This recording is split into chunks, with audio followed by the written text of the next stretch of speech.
त्याच्या पुढं साखर गोड नाही.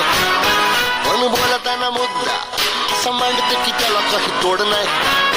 कधी माझ्यावर चिडली नाही, काही झालं तरी रडली नाही. लाडी गोडी प्रेमाची माझ्या हृदयाला भिडली